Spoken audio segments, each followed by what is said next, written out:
9:13.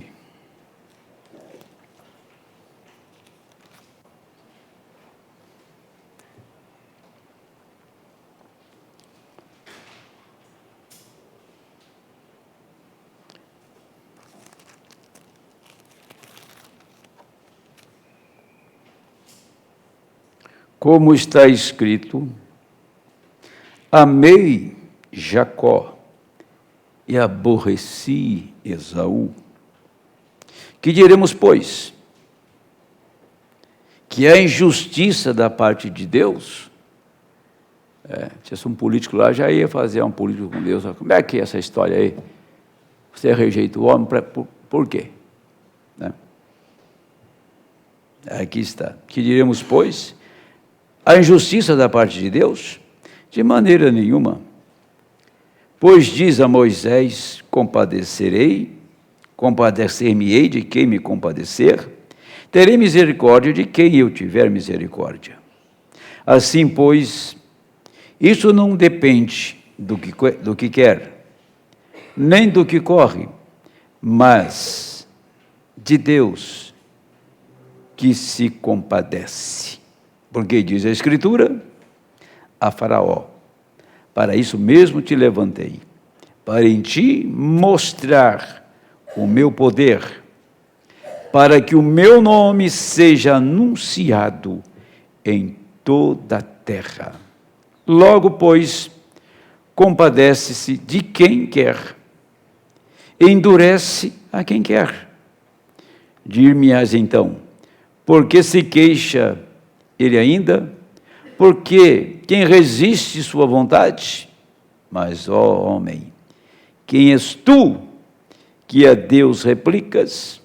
Porventura, coisa formada dirá ao que formou: por que me fizeste assim? Ou não tem o oleiro poder sobre o barro para da mesma massa fazer um vaso para honra e outro para desonra? E que direis? Se Deus, querendo mostrar sua ira e dar a conhecer o seu poder, suportou com muita paciência os vasos da ira preparados para a perdição, para que também desse a conhecer as riquezas da sua glória nos vasos de misericórdia, que para a glória já dantes preparou. Amém. Pode sentar, irmãos.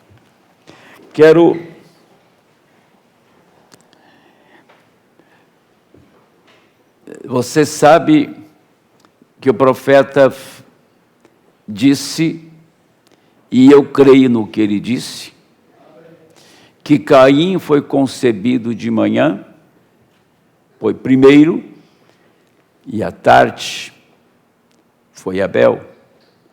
Tem muito que vindica isto, porque sempre é no entardecer que Deus se manifesta. Por isso que nesse tempo está escrito: e no tempo da tarde haverá luz. E Davi disse que o levantar de minhas mãos seja para ti, ó Deus, como sacrifício da tarde. O sacrifício da tarde foi o sacrifício do Calvário. Então nasce um homem chamado Jacó e outro chamado Esaú. Mas quem nasceu primeiro foi Esaú. Tá? Esaú.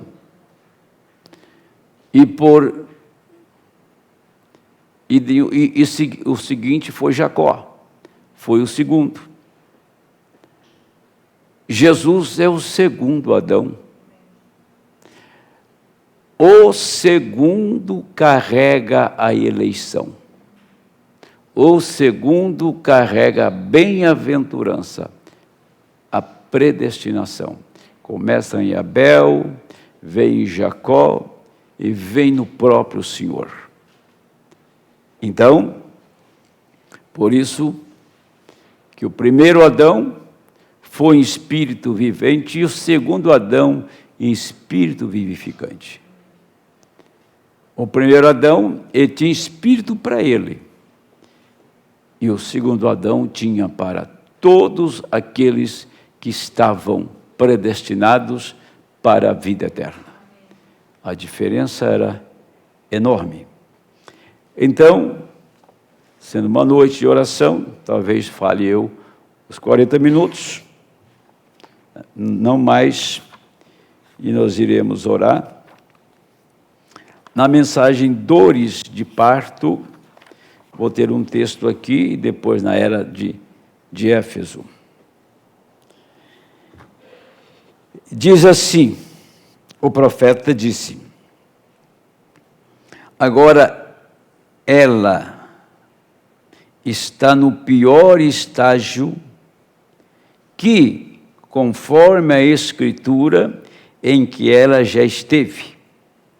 Nós estamos na era da igreja de Laodiceia, uma era de igreja rica, cega, e ela não sabe. Essa mensagem, Dores de Parto, em janeiro de 65, ela foi pregada de uma história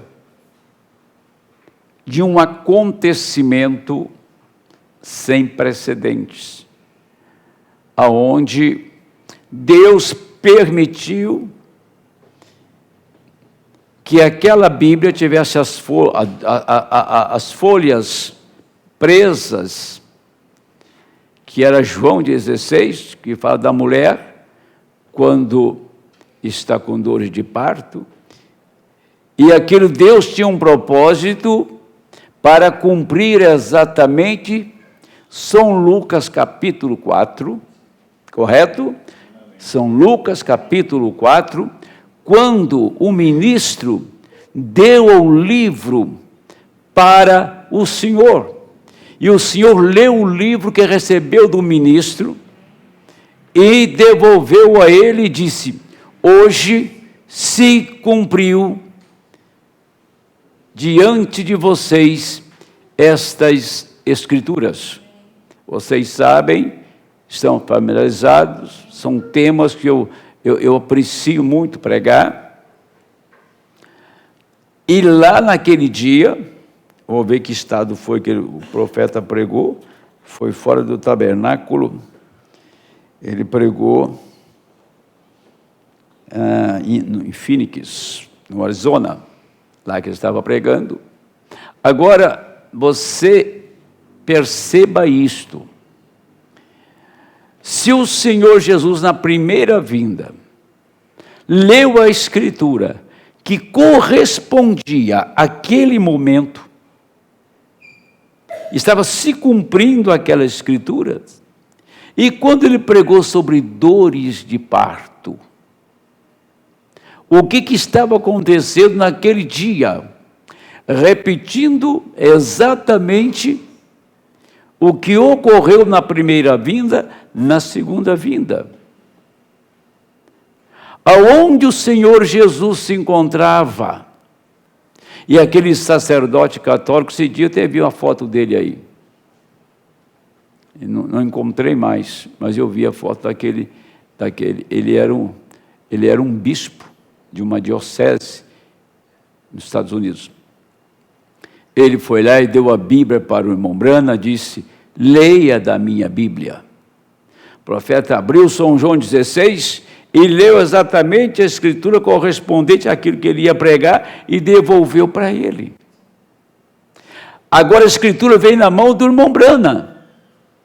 Mas o que estava acontecendo? Estava cumprindo aquela Escritura. Então, Jesus, o Filho do Homem, estava presente ali, naquele acontecimento. Agora, você percebe como Deus se manifestou? Ele manifestou num homem chamado Jesus de Nazaré. e eles não creram. Ele manifestou num homem chamado William Branham, a quem ele redimiu para aquele serviço, para aquela obra, também não creram. Então não é de estranhar que a rejeição, ela é iminente nesta hora que estamos vivendo, como foi na primeira vinda. Como tem tantas pessoas que têm tanto interesse na vida eterna e não perde um lance das coisas que acontecem, e tem outros que apenas cochilam, não dá mínima atenção. Olha, minha gente, você que está me ouvindo, você tem uma alma, você não é um animal irracional, não, tá? Se você fosse animal racional, talvez estivesse comendo capim lá no pasto, ou fazendo outra coisa, né? Um boi, uma vaca, ou sei lá. Mas você é um ser humano, portador de uma alma, e a sua alma, a nossa alma, um dia, ela vai tomar o destino para outro mundo. E quando atravessar daquele lado, então o que você fez aqui vai corresponder ao lugar que você vai. A nossa vida aqui, a nossa atitude aqui com Deus corresponde aonde você está indo.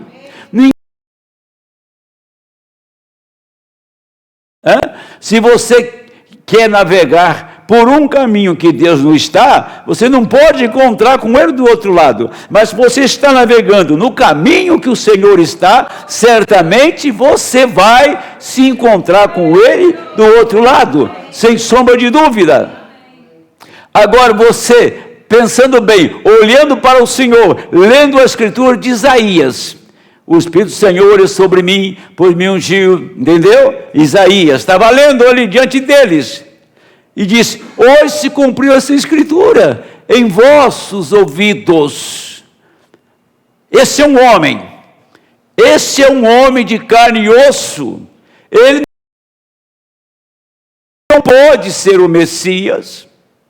Esse homem também não pode ser o Messias, e o irmão Branham não era o Messias. Esse homem não pode ser o Cristo, e o irmão Branham não era o Cristo. Mas Deus tomou aquele corpo, redimiu aquele corpo, entrou naquele corpo, tá? Para manifestar a sua palavra, para realizar as obras dele aqui, para manifestar o ministério do Filho, do homem. Agora, um judeu que observava a lei de Moisés desde o princípio, olhando para o Senhor, o que eles iam dizer? Não, esse não pode ser o Messias. O Messias não seria assim, uma pessoa, um forasteiro. O Messias que nós conhecemos, ele que nós lemos através de Moisés, não é esse. Não é desta maneira. Por quê? Porque eles tinham recebido ao longo de 400 anos, no período chamado interbíblico, que é de Malaquias até João Batista, ensinamentos denominacionais. Por que muita gente não pode ver o ministério do Filho do Homem no irmão Branham e não pode ver o ministério do Filho do Homem na noiva? É porque o homem que está por detrás, que assume a plataforma para pregar, não viu. Se ele não viu, não se engane, o povo dele não vai ver. Por que esse povo combateu a nuvem? Por que esse povo combateu a abertura da palavra? Porque os seus líderes não viram. Se os líderes não viram, o povo também não vai ver. Se aquele sacerdote, Anás, Caifás, visse que ele era o Messias, todo Israel ia ver o Messias. Mas como Caifás e Anás e os outros não viram o Messias, o povo também estava cego, pois que eles eram o guia daquele povo. Entenderam? Agora, você tem que saber quem está te guiando. Você tem que saber quem te guia. Você já conferiu na palavra o que esse pastor prega aqui? Você tem liberdade para isso. Você pode fazer isso, tá? O que é pregado, o que é ensinado, com a maior responsabilidade e cuidando da melhor maneira para que esta palavra possa encontrar o seu coração sedento e próprio, numa atmosfera para receber. E não ficou com um sapo que levou chumbo, né? Estufado. Já deu um tiro no sapo? O que eu não fiz na vida? Você dá um tiro no sapo, ele estufa tudo. Então vamos lá. Se eu entrar aqui, eu vou acabar pregando. Agora, veja bem. Agora, a igreja que está falando, né? Laodiceia. Não houve nenhum lugar na Bíblia em que Cristo alguma vez tenha sido posto para fora da igreja, exceto a era de Laodiceia. Ela está na pior era. Ela está mais podre que nunca. Disse: estou assentada como rainha e de nada tenho falta. Isso foi, gente, 65. Ela já estava podre. Imagina hoje a podridão desta gente, né? Note rapidamente agora ela está nesse estágio, sem sombra de dúvida. Nós estamos na era da igreja de Laodiceia. Agora, veja bem, seu mensageiro está prometido em Malaquias capítulo 4, está prometido ele fazer isto, e a mensagem é para trazer de volta a palavra, trazer o povo de volta à palavra. Está para haver nascimento, para dar luz a um novo nascimento. De Malaquias 4, para trazer um novo nascimento. A sua velha natureza gosta daquilo que é velho e pecaminoso. A natureza que nós nascemos é esta. Gosta só de coisas contaminadas pelo pecado. Mas o novo nascimento, você é transportado do outro lado do abismo. Você está desse lado do abismo aqui, o velho homem, a velha mulher. Quando nasce, você é transportado do outro lado do abismo. Aí você só deseja as coisas de Deus. Você só deseja estar na presença de Deus. E qual cristão que não tem prazer em estar na presença do Senhor? Qual é o cristão que não ama ao Senhor de coração e que renuncia a tudo pela palavra? Porque a palavra te traz segurança, a palavra te dá certeza, a palavra, ela não promete uma coisa e acontece outra, e também ela não traz dúvida. Se você guardar a palavra, ela te guardará. Se aqueles que guardaram no passado estão lá, então você esteja certo, se você guardar, você estará com eles. Porque Deus não dá uma medida, 2 pesos e 2 medidas. A palavra é única. Agora, que lugar melhor do que na presença de Deus? Que lugar melhor do que ser um cristão e saber o que você está ouvindo, o que você tem recebido? Que coisa é melhor saber que você sabe do seu destino? O endereço para onde você vai está na sua mão, está digitado no GPS, você vai parar lá, nada te segura. Se você provar disto, a sua alma provar disto, você jamais deixará de viver e servir o Senhor e ter prazer nas coisas de Deus. Porque você agora está do outro lado do abismo. O seu espírito agora veio de cima. Não é aquele espírito que veio daqui de baixo. E disse: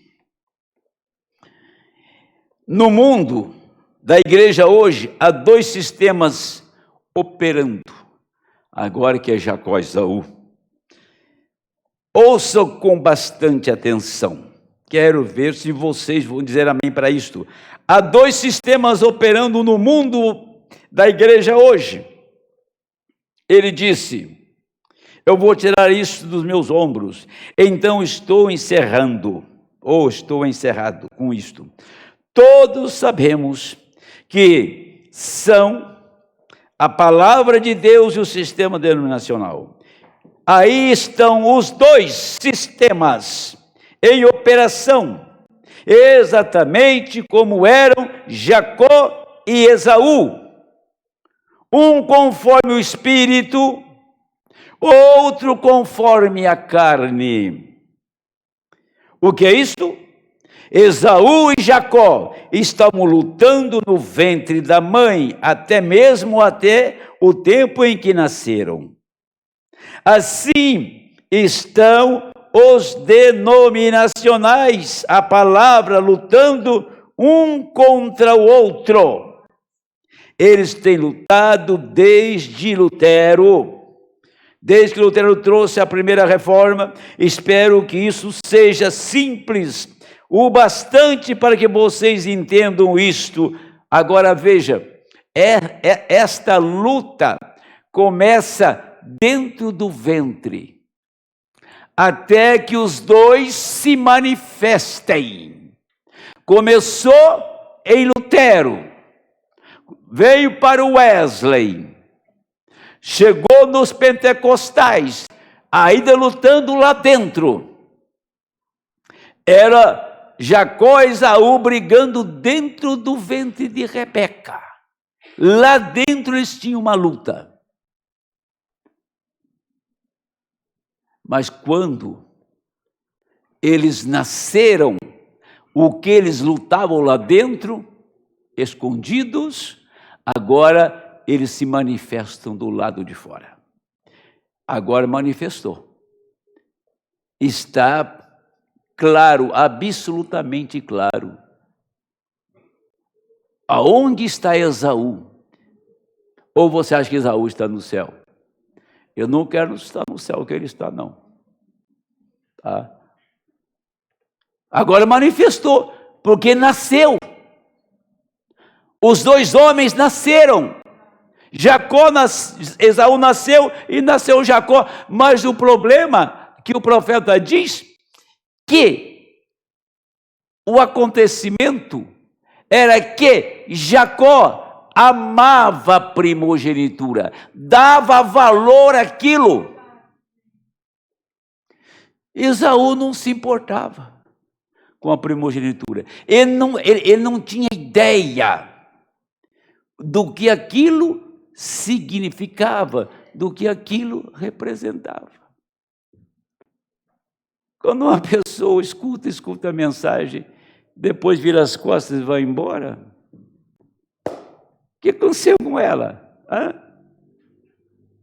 Nunca entendeu, nunca deu valor naquilo. Aquele pedinte, sabe, o crente pedinte, que só vem na igreja porque o sapato está furando, ou porque está com um problema, está gemendo lá em casa. Aí ele vem querer um pedinte. Ele não sabe o que é primogenitura, ele não dá valor a isso. Ele é um pedinte, anda pendurado, é isso. Ele não é capaz de fazer nem sequer um pouquinho de esforço. Agora Jacó lutou o tempo todo.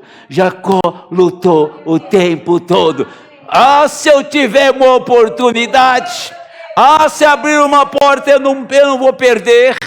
Ele lutou o tempo todo, esperou uma hora, até que o seu irmão já estava mesmo desanimado com aquilo, disse: olha, um prato de comida aí, o negócio está fechado, e você toma o que é seu, eu pego o que é meu, me dá um prato, eu como e tchau. É assim que se faz. Esse é Esaú, que está atrás de comida, que está atrás do prazer da carne, que está atrás de projeção, que está atrás de imagem, que está atrás de dinheiro, que está atrás da preguiça, do comodismo.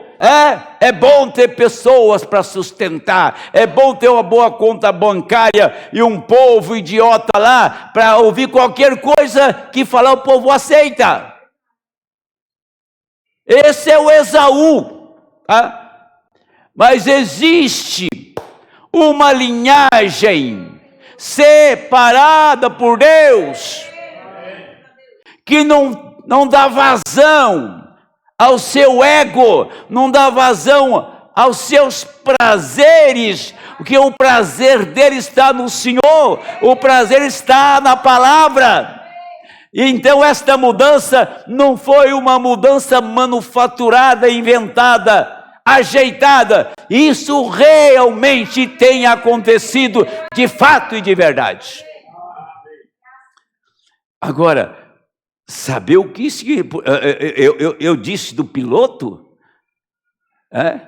eu disse da responsabilidade do profissional e da responsabilidade do pastor, para dar valor ao que ele está fazendo aqui. Para os crentes dessa igreja, dá valor quando sentar nesse banco aqui. Você já pensou, se você não estivesse nessa noite aqui, onde você estava? Me diga, o que você estava fazendo? Bebendo cachaça no botequim? Ou você estava lá na esquina, fazendo o quê? Cabelo cortado e de cara pintada, prostituindo lá fora? Ou estava em uma denominação aí que você pode fazer tudo que está no calendário, na lista do pecado? Você já parou para pensar aonde você está nesta noite, o que você está ouvindo? Há milhões de pessoas que gostariam de estar aqui e não se encontram aqui, que não foram ordenadas para este lugar. É isto. É isso que Jacó pensava. Se um dia eu tiver a oportunidade que meu irmão teve, eu não vou perder. Ele amou aquilo, ele amava aquilo e não tinha. E por ele amar, Deus considerou e deu a primogenitura para ele. Primogênito herda tudo que o pai deixa. Primogênito herda todas as bênçãos de Cristo. Amém? Herda a ressurreição, herda tudo que está no trono. Ele é herdeiro do trono, ele assenta com ele no trono, ele reina com ele, está com ele por toda a eternidade. Isso é ser primogênito. O primeiro foi chamado pelo pai. Então Jacó dava muito valor a isto. Pois bem, estes homens... Agora, uma coisa aqui, isso eu quero ler bem devagarinho. Ele está dizendo assim: estes homens, se eles captam isto e saem com isto, eles podem dar mais sentido a isto. Vejam, trazer isto ao ponto em que vocês entendam. Eu somente quero depositar esta semente, então espero que eles a façam vir à vida. Amém. O profeta está dizendo assim: eu estou colocando a semente, esta mensagem. Vai vir homens depois de mim que vai fazer isso vir à vida. Entendeu? Vir à vida. Parágrafo 173, se você quer examinar isso, está dizendo que viria homens que faria esta palavra viver, porque naqueles dias O irmão Branham terminou o ministério e o povo não ficou sabendo quem era o William Branham. Não ficou sabendo que era os 7 trovões, os mistérios. O povo não ficou sabendo exatamente o que representava aquilo. Aquela luz que entrava na congregação, quando ele discernia os pensamentos, quando as pessoas eram curadas, quando os mortos eram levantados, eles nunca entenderam aquilo. Veio outro e fez isso, veio outros pregadores pentecostais e fizeram a mesma coisa. A diferença era que o homem chamado para aquele tempo não foi Osborne, não foi Oral Roberts, não foi Tony Rick, sim, foi o William Branham, o homem chamado que caiu o quinhão dele em Malaquias 4, para trazer esta mensagem, para abrir a porta e para fazer com que essa igreja hoje soubesse quem ela é. Você não saberia quem você é, a menos que esta palavra chegasse no seu coração e fosse revelado a você. Pois bem, sempre foi assim. Essa é a razão porque ela está tendo dores de parto, porque é uma luta nela. Há um Esaú, apenas um homem do mundo, muito religioso, e tudo bem com ele, bom sujeito, limpo, tem boa moral, até que eu saiba. Porém, ele não sabe ele não sabe nada acerca do direito de primogenitura. Um bom homem, religioso, não sabe nada do direito de primogenitura. Se nós parássemos bem nesse ponto para abrir esta palavra, se houvesse um tempo para isso, você então iria entender o que é ser um primogênito e por que Jacó amou tanto aquilo. Você não amaria a Deus, você não amaria esta palavra, você não estaria aqui nesta noite, você não estaria nesta mensagem, essa mensagem nem sequer cruzaria o seu caminho, se você não a amasse. E vou ser bem sucinto agora, se você não ama esta mensagem, você não vai conseguir parar nela. Porque o corpo tem uma função, é de depurar tudo que está no corpo, que não é dele, ele tem que expulsar. O pastor Samuel Roldão, ele tem que tomar todo dia um comprimido, né, para a sua imunidade não subir. Ele tem que manter a imunidade baixa. E Deus o guardou da Covid, né? Porque se a imunidade dele chegar exatamente onde deve estar, o fígado descobre, o corpo descobre que o fígado não é dele e bota o fígado para fora. Sabia?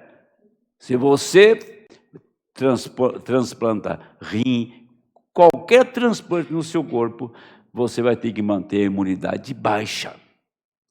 Porque se a imunidade subir, o corpo vai descobrir que aquele órgão não lhe pertence, ele põe para fora. Já pensou? Tem um fígado ali funcionando perfeitamente e nunca o corpo vai descobrir, nunca o cérebro vai descobrir. Porque quando você tem imunidade alta, o que acontece? Você começa a resistir tudo que é corpo estranho no seu corpo. Então ela sobe e resiste o corpo estranho. E o fígado do pastor lá é um corpo estranho. Entendeu? E põe para fora.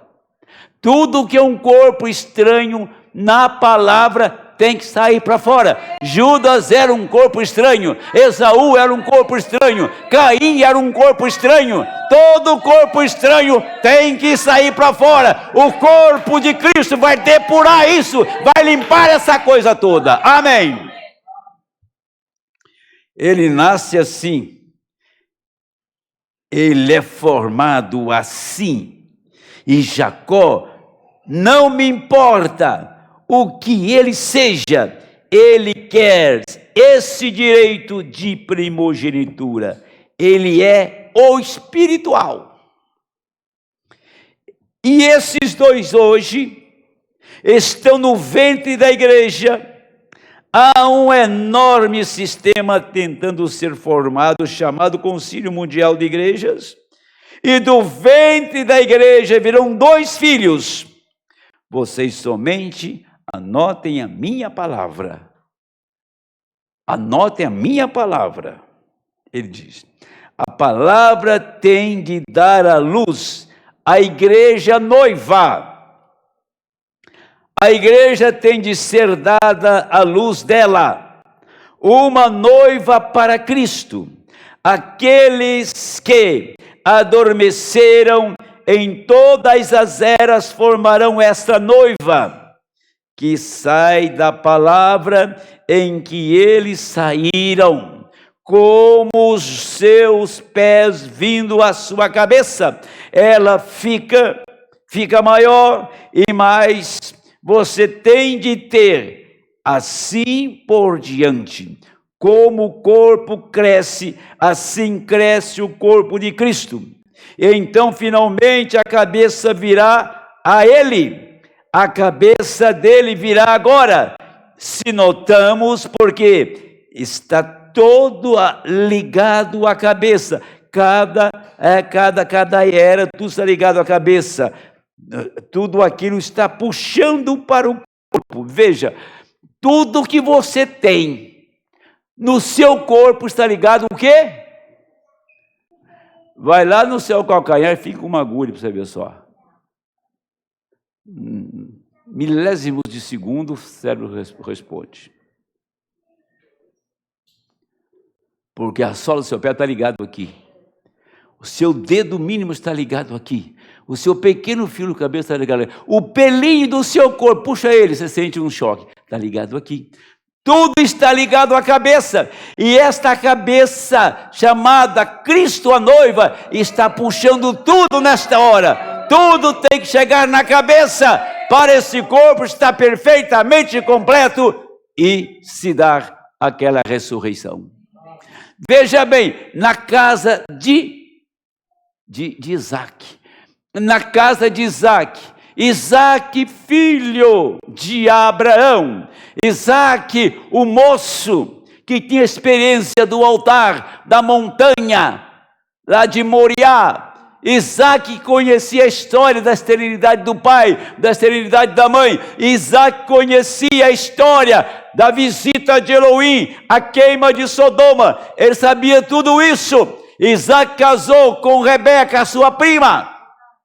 Aquela casa santa, aquela casa tão pura, nasceu um filho de Deus e nasceu um demônio. Do mesmo ventre, do ventre de Rebeca, sai um Jacó e sai o Esaú. Esaú do mundo, um perdido, um renegado. E Jacó, um filho da promessa, um eleito de Deus.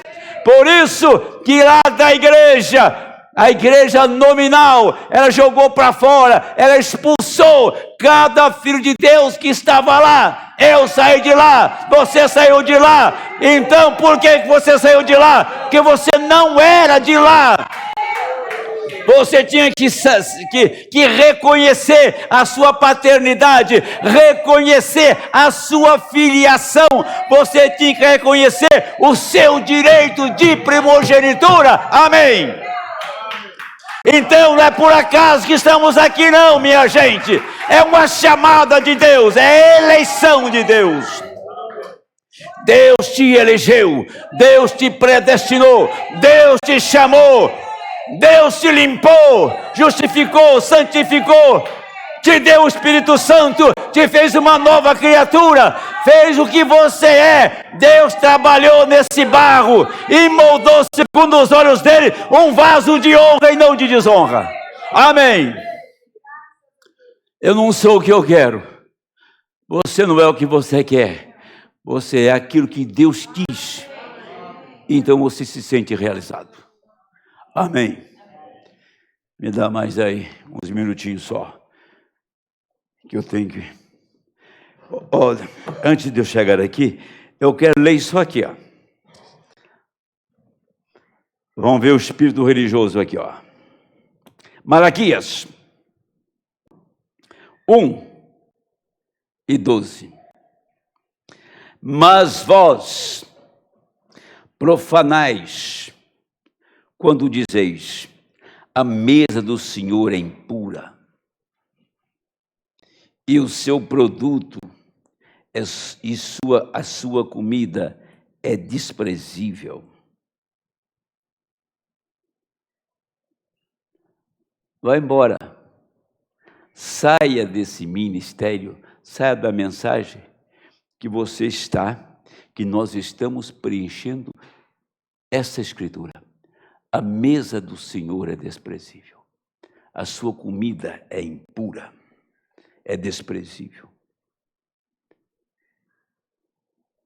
E dizeis, eis aqui, que cansei, peraí, deixa eu ver o que está escrito aqui. Eis aqui que... tá. Entendi aqui. Que canseira, e o lançaste ao desprezo, diz o Senhor dos Exércitos. Vós ofereceis o roubado, e o coxo, e o enfermo, assim fazeis a oferta.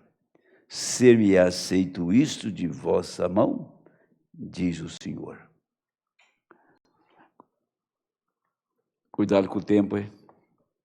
O tempo te faz relaxado, te faz um crente morno, um crente desprezível, um crente que fala, que o pastor prega lá, eu já sei. Eu tenho a mensagem aqui em casa.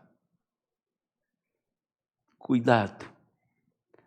Cuidado que esse comportamento, Israel, chegou um tempo que Israel falou assim, escuta uma coisa. Por que eu vou dar um cordeiro inteirinho, bonitinho? Eu posso vender ele. Eu posso sacrificar, eu comer a carne dele, ou eu vender o cordeiro. Mas tem um cego aqui, ó. Esse não vai dar nada. Então eu levava o cego. Tem um cordeiro aqui que está mancando, está doente. Levava. Assim Israel ficou, gente. Isso é quando um crente vai para a igreja e não traz adoração. Quando uma pessoa cai nessa situação, oferece o cego, oferece o coxo, oferece o doente. É isso. Quando a trombeta soava, no ano 50º, tinha uma intimação, irmão Hamilton. Não importava se era aleijado, se era velho, todos tinham que comparecer perante o Senhor. Leia lá em Levítico. Quando a trombeta soava, que era o ano da libertação, todos tinham que se apresentar perante o Senhor. Levava nas costas, levava num carro, levava numa maca, mas não tinha como. Ou estava na presença do Senhor, ou estava perdido.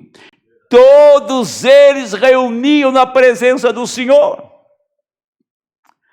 E a trombeta soou, convocou esta igreja para estar na presença de Deus. Então apareceu todo tipo. Aí vieram coxo, aleijado, doente, todos que estavam lá com a sua vida enrolada no seu sistema religioso, vieram para ouvir o soar da trombeta. Todos vieram perante o Senhor. Isso que significa reunir perante o Senhor. Era uma ordem que Deus deu. Eu quero todos aqui, porque a trombeta está soando. Amém. Nós temos gente corajosa. Nós temos gente que fura o sapato. Temos pessoas que dão vida por isso. Mas tem outro que nem de helicóptero vem. Fazer o que com ele? Deixa eu terminar isso aqui. Pois maldito seja o enganador que, tendo o animal no seu rebanho, promete e oferece ao Senhor uma coisa vil.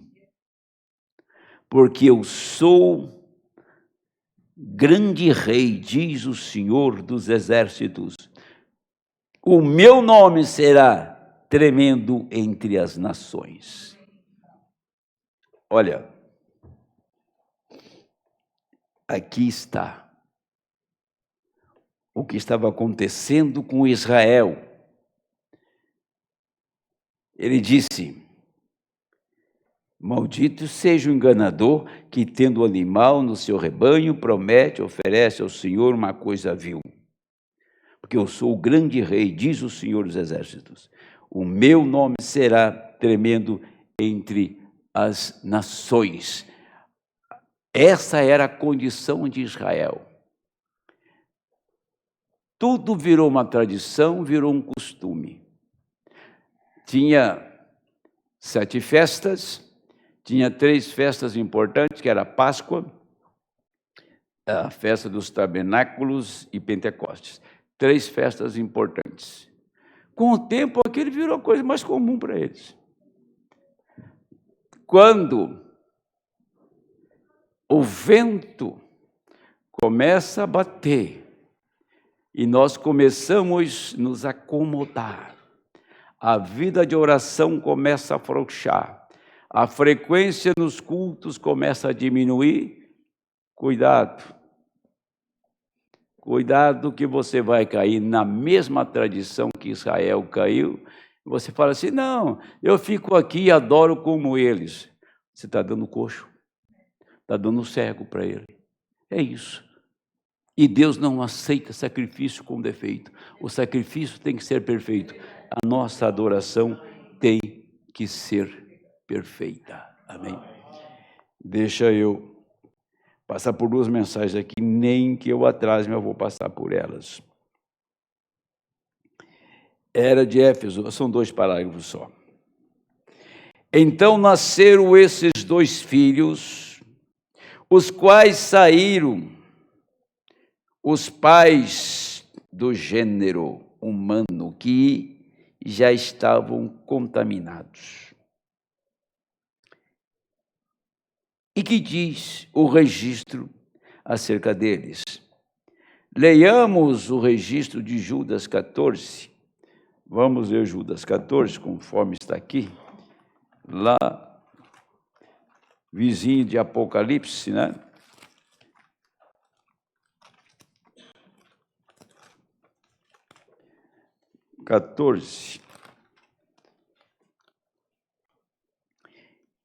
E destes profetizou também Enoque, o 7º depois de Adão, dizendo: eis que é vindo o Senhor com milhares de seus santos. Profecia de Enoque. Também profetizou Enoque, o 7º depois de Adão, no capítulo 5 de Gênesis, que não vou ler agora. É o capítulo da genealogia de Enoque. Assim é como dá a genealogia: 1º Adão, 2º Sete, 3º Enos, 4º Quenã, 5º Malalel, 6º Jarede, 7º Enoque. Note que Caim não é mencionado. A linhagem de Adão segue por 7. Se Caim fosse filho de Adão, a lei da primogenitura haveria dado a Caim o direito, a linhagem. Também tem que se notar cuidadosamente que Gênesis 5, verso 3 diz: e viveu Adão 130 anos e gerou um filho sua semelhança, conforme a sua imagem. Ele chamou Sete. Você não encontra Caim na genealogia de Sete até Enoque. Se ele estivesse aqui, ele herdaria a primogenitura, porque ele foi o primeiro. Mas aqui veio um Sete tomando o lugar de Abel. Abel representou Cristo no Calvário, e Sete a ressurreição de Cristo. E depois vem essas gerações até chegar no arrebatamento. Começou em Éfeso e termina agora aqui no nosso tempo, na era de Laodiceia, quando estamos fora de Laodiceia. Minha última citação. Deixe-me dar-lhe uma pequena escritura aqui, só por um minuto. Eu quero que vocês abram comigo em Êxodo. Você não tem que fazê-lo, apenas anote isto. Êxodo capítulo 21, versículo 6. Se um escravo fosse vendido, e ali chegava o ano do jubileu, no ano do jubileu, o sacerdote do jubileu tocava a trombeta. Agora vejam, quantos sabem disto? A trombeta era a trombeta, e ele a tocava, e quando ele o fazia, cada escravo podia ir embora livre para a sua casa. Se ele estivesse no campo trabalhando com a enxada, alguém aqui batendo nele com um chicote, ele ouvisse o que foi aquilo? O que foi aquilo? A trombeta do Evangelho, soando as boas novas, chegava no chão aquela enxada e virava e dizia: você não tem mais poder sobre mim. Vou para casa, para minha esposa e filhos. Fui vendido aqui na escravatura. Mas você ouviu aquela trombeta soando? Aquilo significa que sou um hebreu. Eu tenho o direito. Sou um homem com o direito de primogenitura. Tenho um direito. Eu posso ir livre, sem dinheiro de ninguém. Não. Se você fizesse isto, ou você fizesse aquilo, veja que toda coisa era graça, amém. Não se você fizer isto, mas se você ouvir a trombeta, o ano do jubileu, o Senhor pregou, o ano aceitável, o ano do jubileu, como poderíamos, mas estou observando aquele relógio, veja bem, se eu abrisse agora na frente, qual foi o ano do jubileu? Foi Lucas capítulo 4, que ele chegou, abriu a palavra e diz: hoje se cumpriu essa escritura. Aquilo foi uma convocação, onde ele falou dentro de uma sinagoga, e todos puderam ouvir. Quando ele abriu e leu a palavra que falava a respeito daquele momento, que o Cristo estava ali, aquela palavra escrita no pergaminho, agora estava aqui manifestada em carne. Foi para Israel acordar, e eles não acordaram, apenas uma meia dúzia deles ali, um pouco mais. Mas deixa eu dizer uma coisa aqui, o que Deus fez foi uma chamada. A mensagem para nós significa o som da trombeta, significa o ano do jubileu. Ninguém ficava em casa, era jubileu, era júbilo, era alegria, era um prazer muito grande, porque agora Satanás não coloca mais cachaça na sua boca, nem cigarro, e Satanás não tira mais a roupa do seu corpo, não corta mais o seu cabelo, você não adultera, não prostitui mais, tudo terminou. Por quê? Porque você ouviu o som da trombeta, o ano do jubileu. quer dizer, a sua primogenitura despertou dentro de você. Eu sou um primogênito, eu sou um primogênito do Pai, eu tenho eleição, e os meus ouvidos ouviu o som, a minha chamada. Então você reconhece e sabe o que significa esta chamada neste tempo. Esta chamada neste tempo foi quando você